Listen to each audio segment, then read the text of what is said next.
오늘 본문은 분연을 지나 세겜에서 거주하던 야곱에게 큰 위기와 고통이 찾아온 그러한 장면을 우리에게 보여주고 있습니다. 오늘 본문 이 창세기 34장을 좀 간단하게 요약을 해서 우리가 내용을 한번 살펴본다면 20년 만에 형 에서와 만나서 화해를 한 야곱이 이제 숫곳이라는 곳에 장막을 쳤다가 요단을 건너서 약속의 땅 안으로 들어왔고 세겜이라는 지역에 아주 풍족한 도시 세겜이라는 지역에다가 그냥 자리를 마련하고 거기에 거주하게 되었던 것이죠. 그러니까 거주하던 시간이 오래되다 보니 이제 자신의 딸이 하나 있었는데 야곱의 딸 이름이 뭐죠? 디나라는 딸이 하나 있었는데요. 이 딸이 그 땅과 또 그 땅의 딸들을 한번 보고 싶은 그런 호기심 때문에 딸들을 보려고 나갔다가 그 땅의 추장 세겜이라는 사람, 하몰이라는 사람의 아들 세겜이라는 이 추장에게 강간을 당해요. 그런데 이 세겜이 단순히 한번 원나잇으로 끝난 것이 아니고 디나를 사랑합니다. 그래서 자기 아버지와 함께 야곱에게 와서 당신의 딸과 내가 결혼할 수 있게 좀 해달라. 그리고 이 땅이 넓고 여긴 풍족하니까 당신들의 딸들과 우리의 아들들 이렇게 서로 통혼하면서 한민족을 이루어서 여기 땅이 있으니 당신도 여기 살면서 우리 한민족을 이루어서 한번 살아보자라고 제안을 하는 거예요.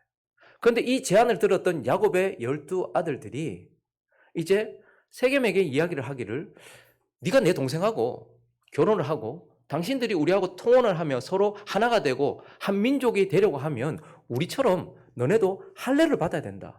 지금으로 말하면 너희도 세례를 받아야 된다. 할례를 받아야 된다. 이렇게 말을 한 것인데요. 그런데 사실 야곱의 아들들은 이 민족과 하나 되고 싶어서 그렇게 말했던 것이 아니라 수도 많고 강력했던 세겜 족속들을 어떻게든지 한번 갈바보고 싶었는데 자기 동생을 더럽혔잖아요.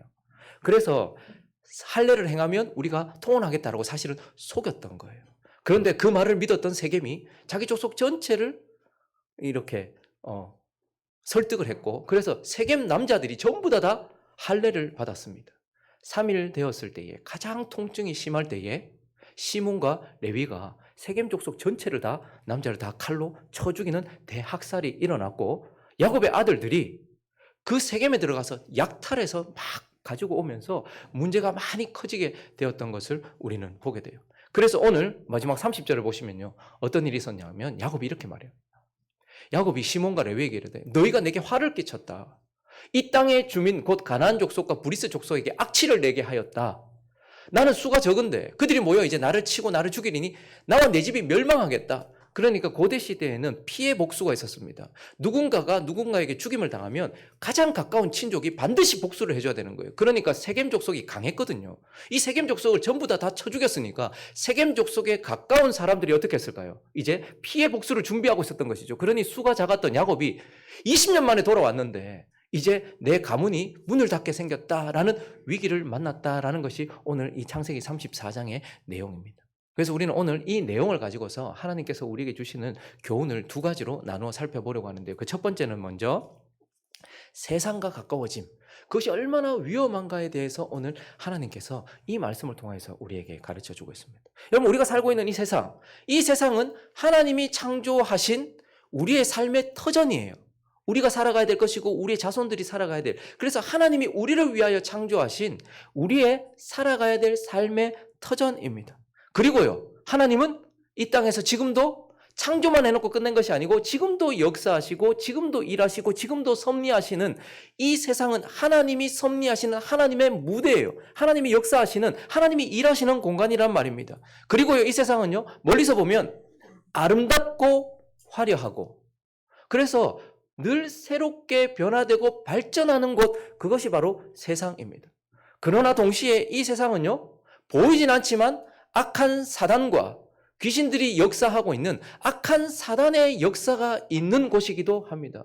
눈에 보이진 않지만 전쟁이 그냥 어떤 한 사람과 어떤 한 사람, 어떤 한 나라와 한 나라가 이렇게 지금 붙는다고 될 것 같습니까?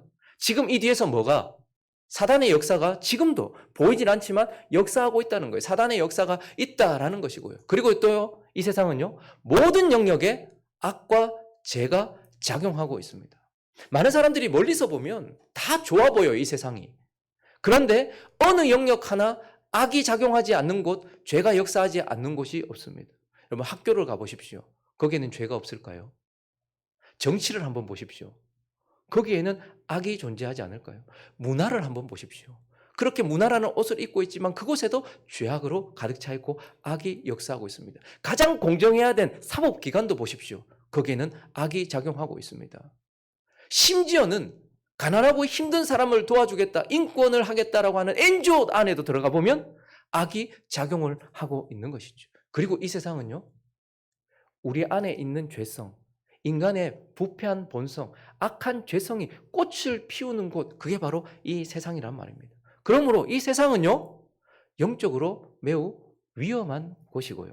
그리고 화려함과 세속성으로 우리를 유혹하는 곳이기도 하면서, 그리고 이 세상은요, 단 한 번의 실수로도, 작은 호기심으로도 우리를 무너뜨리고 더럽힐 수 있는 곳이다라는 것입니다. 어떤 한 부모님이 우리나라는 이제 더 이상 마약 청정 국가가 아니죠. 너무나도 쉽게 마약을 구할 수 있습니다. 어떤 한 부모님이 이 자녀 때문에 너무 고통스러워하고 힘들어하고 있어요. 왜 그러냐 했더니 상상도 못했는데 자기 자녀가 마약에 중독이 돼서 일상생활이 안 된다는 거예요. 그래서 어떻게 해서 이렇게 됐는가? 그러면 그렇다고 그 자녀가 너무 세상을 사랑하고 죄악을 좋아하고 쾌락을 좋아해가지고 죄 짓는 게 너무 좋아가지고 음란한 그런 더럽고 추악한 그런 삶을 사는, 그렇지 않았어요. 매우 평범한 중학생과 고등학생 시절을 보냈어요. 그리고요, 꽤나 공부도 잘했고 좋은 대학에도 들어갔어요. 이제 그래서 청소년기를 지나서 청년이 되어서 성인이 된 것 아닙니까? 근데 어느 날 친하게 지내던 친구들 중에 한 친구가 생일이 있었고 생일 파티를 한다는 거예요. 처음으로 클럽에 간 거예요. 근데 거기서 친구들이 권하는 그 무엇을 접하게 되었는데 그게 마약이었고, 그때부터 시작해서 지금까지 거기서 나오지 못해서 병원에 들여보냈다가 다시 나오기도 하고, 그래서 내가 스스로 신고를 해야 되나 고민을 하고 있는. 그러면 그 딸이, 그 자녀가 뭐 음란하고 누구보다도 더 막 세상을 사랑하고 막 쾌락이 좋아가지고 막 세상을 너무너무 좋아하고, 그리고 늘 막 클럽이나 이런 곳을 다니던 그런 사람이 아니었어요. 단 한 번이었어요. 그냥 친구들하고 파티하러 갔다가 그렇게 된 거예요. 오늘 디나를 한번 보십시오. 디나가 세상을 너무 좋아하고 막 쾌락을 사랑하고 막 정욕에 불타고 막 죄를 짓고 싶어서 안달이 난 게 아니었어요. 오늘 1절 한번 보십시오. 레아가 야곱에서 낳은 딸 디나가 그 땅에 딸들을 보러 나갔어요. 그것도 한 번이었어요. 여러분, 이 유목 생활을 하다 보니 거의 뭐 맨날 양치고 뭐 이런 유목 생활을 하다 보니 그들은 좀 얼마나 좀 깨재재했겠어요. 그죠? 그런데 세겜에 정착하고 있는 도시의 여자들을 보니까 얼마나 화려하고, 이 세겜의 도시의 생활을 보니까 와, 너무너무 좋아 보이는 거죠. 그러니까 궁금했던 거죠. 와, 저 딸들을 보니까 피부도 좋아 보이는데 화장품은 어디서 샀는고? 저거는 메이커가 뭔고? 뭐 이런 것들이 그냥 궁금했던 거예요. 그래서 한날 벼르고 벼르다가 잠깐 나갔는데 어떻게 된 거예요? 추장에게 끌려 들어가서 강간을 당했던 것이죠. 그러니까 하나님 오늘 우리에게 뭐라고 말씀하십니까? 우리 보고 세상을 무서워하거나 세상과 격리되라고 말씀하시지 않아요. 그러나 이 세상을 영적인 부분까지 합하여서 볼 줄 알아야 된다라는 거예요. 이 세상이 얼마나 위험한지, 단 한 번의 실수로도, 작은 호기심만으로도 우리가 유혹에 끌릴 수 있고, 그것으로 인하여서도 내 인생이 무너질 수 있으며 내가 더럽혀질 수도 있는 곳이 바로 세상이다. 우리는 너무 쉽게 무엇인가를 접하려고 합니다. 그렇게 유혹을 받죠. 그러나 그것 하나가 우리의 인생을 얼마나 무너뜨릴 수 있는지를 보여주는 본문이 오늘 말씀이고, 그래서 세상에 가까워짐이, 이 세상에 가까워짐에 대한 위험에 대해서 오늘 이 말씀을 통해서 우리에게 가르쳐 주고 있는 것이죠. 우리는 세상을 사랑해야 합니다. 그러나 하나님은 세상을 사랑하기 전 먼저 그것이 어떤 것인지 객관적으로 알라는 거예요. 그것이 어떤 것인지 명확하게 알고서, 그것의 위험에 대하여 알고서 나아가야 된다라고 우리에게 가르쳐 주고 있는 것입니다. 그리고 오늘 본문을 통해서 또 한 가지를 말씀하시는데, 그것은 바로 하나님과 멀어짐의 위험에 대해서, 하나님과 멀어짐의 위험. 하나님으로부터 멀어진다? 여러분, 사단이 우리 주변에서, 그리고 악이 우리 주변에서, 그리고 내 속에서 죄가, 이런 것들이 내게 잘 느껴지지 않고 보이지 않으니까 우리는 그것이 없는 것처럼 생각하는데요. 그것만큼이나 무서운 게 뭐냐면 하나님과의 멀어짐에 대해서 별로 생각하지 않는 것. 오늘 본문 전체는요, 우리가 하나님과 멀어지는 것이 우리가 하나님의 은혜로부터 멀어지는 것이, 우리가 하나님의 다스림으로부터, 하나님의 통치로부터 멀어지는 것이 얼마나 위험한지를 사실 우리에게 보여주고 있는 것입니다. 우리가 하나님과 멀어졌을 때, 그래서 하나님의 은혜로부터 멀어졌을 때에 우리는 어떻게 됩니까? 통제 불가능한 존재가 돼요. 오늘 본문 한번 보십시오. 25절부터 보시면요. 동생이 강간을 당한 거예요. 화가 나겠죠. 이방 민족이 거룩한 백성을, 그것도 동생을 그렇게 한 거예요. 여동생 하나 있는데, 12아들 중에 여동생 하나 있는데 그렇게 한 거예요. 그러니까 얼마나 오빠들이 화가 났겠어요. 그러니까 죽이고 싶었을 거예요. 그런데 죽이고 싶다는 감정이 우리를 전부 다 집어삼켜서는 안 되잖아요. 화가 나도 화를 주체할 줄 알아야 되고, 실망스러워도 그 실망을 주체할 줄 알아야 되는데, 이 족속들이 많고 강하니까 진짜 붙어서는 안 될 것 같아요. 그러니까 할례 행하면 전투력 상실이잖아요. 너가 할례 행하라. 그러면 너희 결혼할게. 거짓말을 시킨 거예요. 그러면서 오늘 보니까 25절부터 보면 제3일에 아직 그들이 아파할 때, 가장 통증이 심할 때에 두 아들이 시몬과 레위가 각각 나가서 칼을 가지고, 이제 자기 어머니의 딸이니까 칼을 가지고 가서 분노가 살인으로 바뀌는 장면입니다. 그 성읍을 기습하여 모든 남자를 죽여, 한 명이 아니고 세겜이 잘못했잖아요. 그런데요, 세겜 족속 전체를 다 죽이고 아버지 하몰까지 죽이고 디나를 세겜의 집에서 데리고 오면서 야곱의 여러 아들들이 이번에는요, 시체 있는 성읍으로 다시 돌아가가지고 노력하면서 그렇게 했다, 이렇게 말하고 있어요. 여러분, 우리 안에 누구든지 분노도 있고 실망도 있고 우울도 있고 여러 가지 것들이 있어요. 그러나 우리가 하나님의 은혜에서부터 멀어지면 그걸 통제할 수 없습니다. 통제가 불가능해지는 것이죠. 거기다가요, 야곱은 자기 아들도 통제가 안 된 거예요. 야곱이 지금 이걸 원했던 게 아니잖아요. 그런데요, 지금 자기 상황을 통제할 수 없는 거예요. 여러분, 많은 사람들이 자신이 커져서 상황을 통제하고, 그래서 저 높은 자리로 가려고 하고 더 많이 벌려고 해요. 그러나 우리는 절대 우리를 통제할 수 없습니다. 하나님의 은혜가 우리 안에 머물고 하나님의 성령이 우리 안에 충만할 때야 비로소 통제할 수 있는 거예요. 그런데요, 지금 하나님으로부터 멀어졌어요. 그리고요, 하나님의 은혜로부터 멀어졌어요. 그러니 통제 불가능한 상태가 되었다라는 것을 우리는 보게 돼요. 그리고요, 하나님으로부터 멀어지고 하나님의 다스림으로부터 멀어지면 우리는 어떻게 되는 것입니까? 세상 사람과 별로 다를 게 없어요. 하나님이 있고 교회를 다니고 예수를 믿는다 하는 사람과 별반 다르지도 않고 오히려 더 세상 사람들보다 더 악해집니다. 하나님과 멀어지고 하나님의 다스림에서 멀어지면 예수 믿는다고 하는 사람들이, 교회 다닌다고 하는 사람들이 더 악해지는 모습을 우리는 보게 된다는 거예요. 여러분, 오늘 이 본문을 다시 한번 보시면 13절 한번 가보시면요, 야곱의 아들들이, 여러분 지금 세겜이 사실 잘못하긴 했죠. 디나가 되게 예뻤던 모양이에요.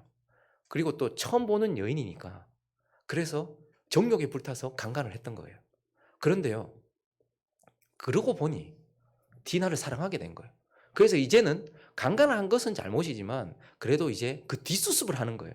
내가 당신들이 얼마나 원하든 예물을 주든 뭘 하든 내가 그리고 결혼해서 가정을 이루겠다, 이렇게 한 거예요. 그런데 야곱의 아들들이 세겜과 그의 아버지 하몰에게 속여야 돼, 거짓말한 거예요.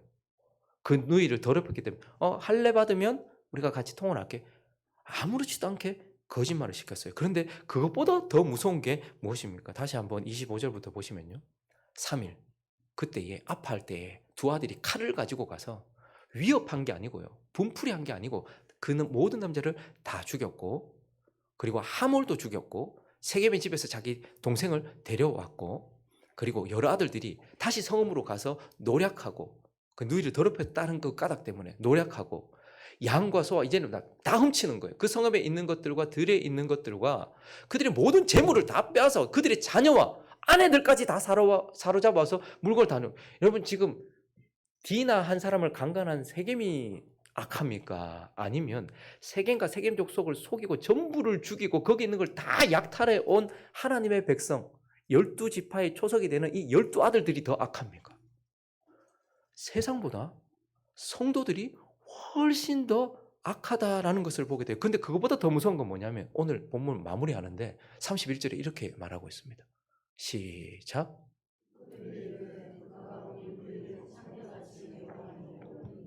옳으니까 자기가 옳다는 거예요. 이렇게 된 건 이 사람들 때문이고, 그러니까 자기가 옳다는 생각으로 지금 이렇게 좀 오늘 본문은 사실은 좀 그런 본문이잖아요, 그죠? 강간, 살인, 무슨 뉴스에서나 볼 법한.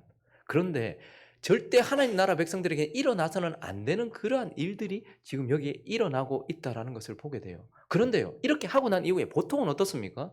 분노에 사로잡혀서 어떤 일을 했거나 아니면 잘못된 생각에 사로잡혀서 무엇을 하고 난 이후에는요, 성령의 역사와 그리고 자기 자신의 양심의 역사로 인하여서 자기 자신에 대해서 돌아보게 돼요. 그런데 지금 이 사람 뭐라고 말하고 있습니까? 옳다는 거죠. 그러면 우리 동생 데리고 가서 강간한 저 인간이 옳습니까? 이 사람들을 사적으로 복수하고 이렇게 한 내가 옳습니까? 내가 옳다라는 생각으로 가득 차 있는 것이죠. 그러니 우리가 많은 사람들이 예수를 믿고 하나님의 자녀가 되면 자연스럽게 거룩한 사람이 되고 되게 경건하게 살 것처럼 생각을 해요. 그러나 그렇지 않습니다. 우리가 자격을 얻었다 하여서 우리의 신분이 바뀌었다 해서 우리 상태가 바뀌는 것은 아닙니다. 우리가 하나님께 가까이 있지 않고 우리가 하나님의 다스림을 받지 않고 하나님의 은혜로 우리 자신을 적시지 않는다면 우리는 우리 자신을 통제하지 못할 뿐만 아니라 세상 사람들보다도 더 악하고 더 못된 삶을 살아가게 되더라라는 것입니다. 그러나 무엇보다도 우리가 하나님과 멀어지고 하나님의 은혜로부터 멀어지고 하나님의 다스림으로부터 멀어지면 우리는 위기를 만나게 돼요. 우리는 고통을 겪게 된다는 거예요. 그런데 앞에 수식어를 하나 붙이고 싶어요. 예수 잘 믿는다고 위기가 안 찾아오거나 예수 잘 믿는다고 우리가 고통을 안 당하는 것 아니에요. 그런데 오늘 이 고통은요, 위기를 만났다, 고통을 당했다. 그런데 앞에 수식어를 하나 붙이고 싶어요. 뭐요? 만나지 않아도 될 위기를 만났다라는 거예요. 겪지 않아도 될 고통을 겪게 되었다라는 것입니다. 여러분 오늘 한번 보세요. 이 34장은 정말 큰 위기예요. 야곱과 야곱의 가정 그리고 하나님 나라 전체를 봤을 때 큰 위기예요. 무슨 위기인가 하면 바로 하나님의 거룩한 백성들, 하나님의 나라가 세상, 가난과 하나가 되어서 정체성을 잃어버릴 그런 위기에 처해졌다는 거예요. 8절부터 다시 한번 볼까요? 여러분 이건 단순히 세겜의 집안과 야곱의 집안이 하나 되는 게 아니고요. 지금 하나님의 거룩한 백성들이 가나안에 있는 세상과 하나가 되어서 이 정체성을 완전히 잃어버 하나님의 나라가 완전히 섞여버릴 위기가 되었다라는 거예요. 그래서 8절에 보시면 하몰이 그들에게 이르되 내 아들 세겜이 마음으로 너희 딸을 진짜 사랑한다. 그러니까 세겜에게 주어 아내로 삼게 해라. 너희가 우리와 통혼하여 너희 딸을 우리에게 주며 우리 딸을 너희가 데리고 가고 너희가 우리와 함께 거주하되 땅이 너희 앞에 있으니 여기 머물러 매매하며 여기서 기업을 얻으라. 그럼 지금 이거 뭐예요? 단순히 한 가정의 그냥 결혼 혼사 이야기가 아니고요. 하나 되자 이거예요. 그래서 16절에 뭐라고 얘기하고 있습니까? 우리 딸을 너희에게 주며 너희 딸을 우리에게 데려오며 너희와 함께 거주하여 뭐 되자? 하나님 나라를 없애겠다라는 지금 영적인 큰 위기가 야곱에게 찾아왔다라는 것입니다. 그리고요. 다시 30절을 보시면요. 영적인 위기만이 아니에요. 지금 세겜 족속 전체를 지금 몰살시켰잖아요. 그러니 세겜 족속과 가장 가까운 피해 복수자들이 브리스 족속하고 그 다음에 그 땅 주민 가나안 족속이었어요. 매우 강력한 자들이었습니다. 이들 겨우 가족 몇 명밖에 없어요. 그런데요, 그들이 이제 피해 복수를 하게 된다면 하반절에 보시면요, 우리는 수가 적기 때문에 영적으로 내가 지금 섞이게 되는 정도가 아니라 내 존재 자체가 여기서 사라지게 돼. 우리 가문이 문을 닫게 되었다. 우리는 죽임을 당하게 되었다. 지금 완전히 지금까지 했던 모든 것들이 다 물거품으로 돌아가게 될 그런 위기에 처해졌다라는 것을 우리는 보게 돼요. 이러한 큰 위기가 그에게 찾아왔어요. 그리고요, 큰 고통이 야곱에게 있었습니다. 왜요? 자기 딸이 강간을 당하는 걸 봤잖아요. 세상이 자기 딸을 무너뜨리는 모습을 봐야 되잖아요. 자녀가 무너지는 모습 보는 것만큼 힘든 게 어디 있습니까? 이 세상이 결국은 내 딸을 완전히 여러분 지금 디나가 정상적으로 살 수 있었을까요? 강간을 당했어요. 끌려가 있었어요. 근데 오빠가 갑자기 칼을 들고 오더니 막 다 죽였어요. 그 피비린내 나는 곳에서 자기를 데리고 와서 이제 왔어요. 디나가 정상적인 삶을 살 수 있었겠습니까? 자기 딸이 이렇게 무너지고 더럽혀지는 것을 야곱이 봐야 되는 이 고통 속에 있었어요. 거기다가요. 이것만큼 고통스러운 게 또 뭐냐면 자신의 아들이 거룩한 하나님의 백성 12지파의 초석이 되는 이 12아들들이요. 칼을 들고 살인자가 된 거예요. 이 강간보다 더 무서운 거잖아요. 살인자가 된 거예요. 얼마나 눈빛이 무섭게 바뀌어서 사람을 죽이고서도 내가 옳습니다라고 주장하고 있는 자기의 자녀들이 죄를 범하면서 세상을 무너뜨리고 있는, 세상에 무너지는 딸을 보는 것도 좀 아프지만 우리가 세상에 복을 전하고 세상에서 하나님의 역할을, 하나님께서 우리에게 주신 역할을 감당하면서 세상을 돌보라고, 세상에 복을 전하라고 우리를 세우셨는데, 우리가 칼을 들고서 세상을 제거하고 있는 이 무서운 광경까지도 얼마나 야곱이 고통스럽겠어요.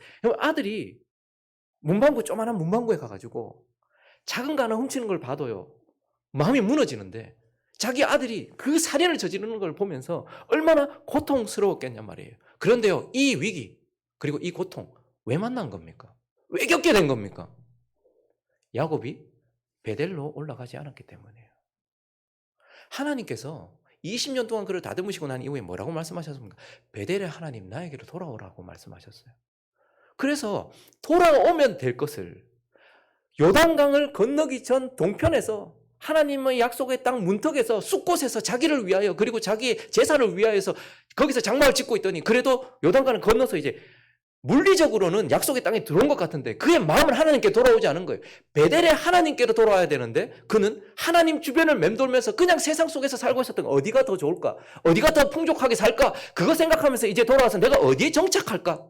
하나님께로 돌아오지 않고 시간을 끌면서 거기서 그렇게 있었던 이 야곱이 결국 베델이 아니라 세겜에 머물렀기 때문에, 베델에 계신 하나님께 가지 않고 세겜에 있는 그 세속성에 머물렀기 때문에 결국 이러한 위기를 만났고 이러한 고통을 겪게 되었다라는 것을 보면서, 여러분, 우리가 잠시 그냥 계속 미뤄요. 하나님께 가면 될 것을, 하나님께 나가야 될 것을, 하나님을 붙잡아야 되는데, 이것만, 조금만 더 이러다가 결국은 만나지 않아도 될 위기에 처하게 되고 겪지 않아도 될 큰 고통을 겪게 되는 것을 보면서, 하나님은 오늘 이 야곱의 아픈 이 가족사를 통하여서 우리에게 하나님과 멀어지는 것이, 하나님의 은혜로부터 멀어지는 것이, 하나님의 다스림으로부터 벗어나는 것이 얼마나 위험한지 그것을 우리에게 말씀해 주고 있는 것입니다.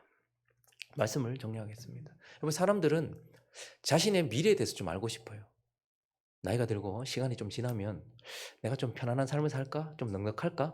그리고 좀 이렇게 좀 번듯한 삶을 살까? 내 미래에 대해서 좀 많이 알고 싶어 하지만 하나님은 우리의 내일을 보여주시지 않습니다.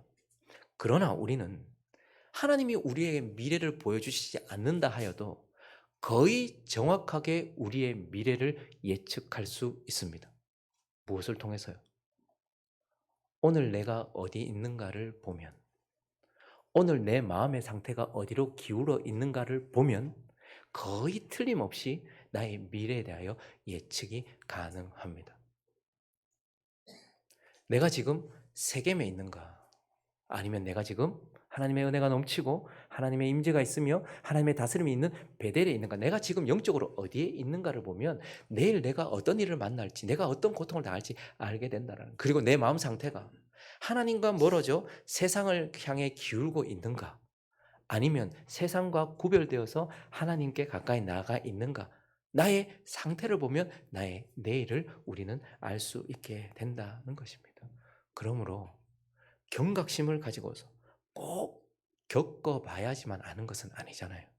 하나님이 오늘 너무나도 가슴 찢어지는 이 이야기를 통하여서 야곱은 다시 꺼내고 싶지 않은 그 이야기, 그리고요, 하나님도 다시는 돌아보고 싶지 않은 이 이야기를 통해서 하나님 우리에게 세상과 가까워짐이 얼마나 위험한지, 그리고 하나님과 멀어짐이 얼마나 위험한지를 우리에게 말씀해 주시는 이 말씀을 듣고서 주님 앞에 새로운 삶을 살아가기를 예수 그리스도의 이름으로 축원합니다. 그리고 오늘 자녀들의 세례를 지금 준비하고 있는 우리 부모들, 그리고 이제 입교를 하여서 내 부모의 하나님이 아니라 나의 하나님입니다 라고 고백할 우리의 청년 청소년들, 그리고 여기 앉아있는 우리 모두가 다 마음에 새겼으면 좋겠어요. 우리의 자녀들에게 세상을 사랑하는 법을 가르치기 전에 그보다 먼저 세상이 영적으로 어떠한지를 보여줄 수 있어야 됩니다. 영적으로 어떤 곳인지를 가르쳐 주면서 이 세상에서 바르게 살아가도록 자녀들을 양육해야 합니다. 그리고요, 하나님과 멀어진 삶으로 자녀들에게 그 본을 보이는 게 아니라 하나님과 가까이 함이 복이라는 것을 보여주는 자녀들, 그러한 자녀들이 되도록 그렇게 자녀들을 양육하고, 그래서 나는 주를 섬기는 것이, 나는 주와 함께하는 것이, 내가 주의 다스림을 받는 것이, 그분의 은혜로 나를 채우는 것이 내겐 복입니다. 앞으로 나는 그렇게 살겠습니다 라고 고백하는 저와 여러분 되시기를 예수 그리스도 이름으로 축원합니다.